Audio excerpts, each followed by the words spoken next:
Speaking of tow trucks, area towing companies have been busy responding to calls since that winter storm hit. Heartland Towing and Recovery in Hannibal has received lots of calls, some for people sliding off their driveways, getting stuck in the snow, and for jump starts. Most of the calls have been commercial trucks and semis that have gotten snowed in or stuck. They say it's always best to call a reputable towing company when having issues with the weather.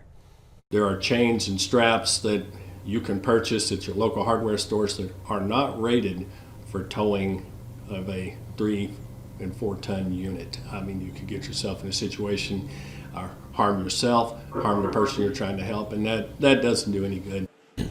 Another good reason to contact a towing and recovery company when stuck, they are insured.